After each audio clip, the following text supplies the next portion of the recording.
Freemason Bible. Totally demonic. So I got on eBay and got myself a Masonic King James Bible. There's the Freemason insignia on the front. But what really shocked me the first time I picked this up, sun god, rods, almond. But they do feature Egyptian gods and goddesses, which is kind of interesting because, you know, being Catholic, a Roman Catholic in my case, we're not taught that these gods exist, but they, you know, they clearly have them shown here. So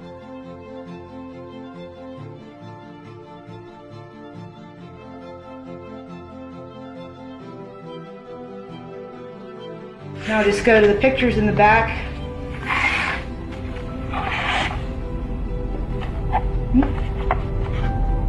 The Egyptian gods and goddesses.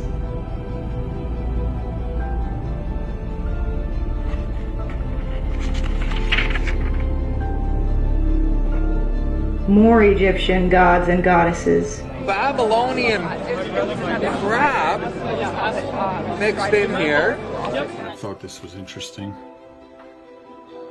The soul revisiting the body. Ani was rich enough to have a really awesome Book of the Dead, I guess. There's an obelisk. Wow, that was Osiris's penis. That's worship for fertility. Phallic worship, yeah.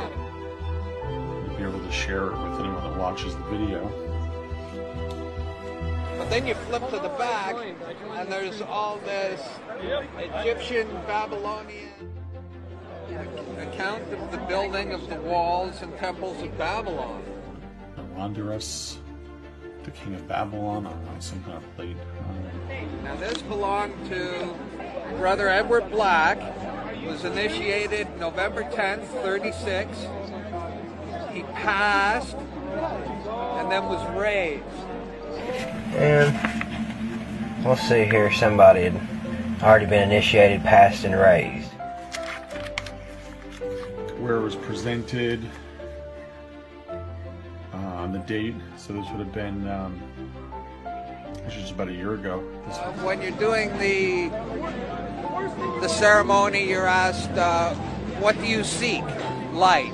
And then the second degree, it's what do you seek? More light. And then the third degree, what do you seek? Further light. And they rise up through the degrees. And the hidden secret, which is revealed at the 33rd degree, is that the light you've been seeking all of this time is the light of the light bearer, Lucifer. See, they use this term, light, light, great light, all the way through, and the hidden secret, which is not revealed until the 33rd degree, is what the light really is. When you finally find out you know, what the great light is, it's supposed to be that you're worshiping Satan the entire time. Let's. Oh, look at this. From darkness to light. Check that out. Look. We have Alchemy. Eastern Star. Baphomet. And then we get page 33. The Holy Bible starts on page 33. Could that be a coincidence? The Holy Bible starts on the 33rd page of the Masonic Bible. And they say that the source of this symbol it's an important symbol borrowed from the Freemasons from the nations of antiquity, or rather iniquity is what the Bible would call it. Among the Egyptians, Osiris, their chief deity, was symbolized by an open eye. Really now? So that's what we should use for the God of the Bible, huh? Sounds like bell worship, guys. The eyes of Jehovah are in every place, beholding and watching the evil and the good. It is the symbol of omnipresent deity.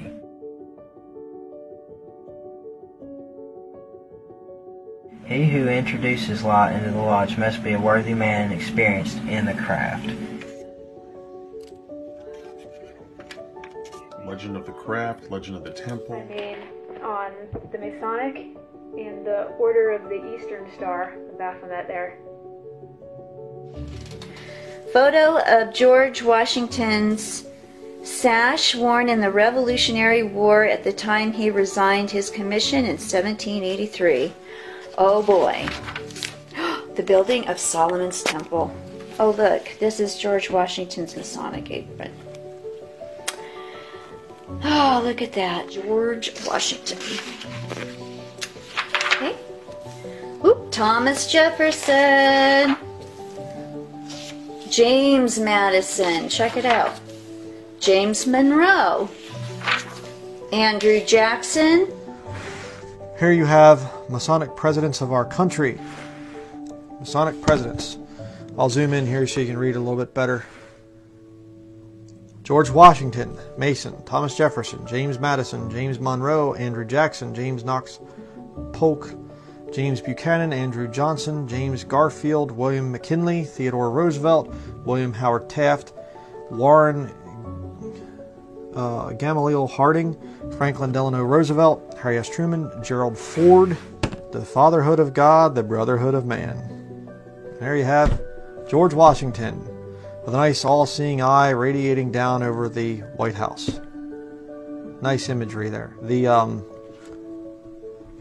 white apron there is made of lamb's wool, and it symbolizes the veil that veils the Holy of Holies from the God of Masonry, which is right directly behind the veil. Excuse me there, I have to point there. That's the God of Masonry. You see the square, you see the compass, you know, this thing here, right there, the G in the middle, does not stand for God. It does not stand for geometry. It stands for generativity. It is a sex symbol. Okay?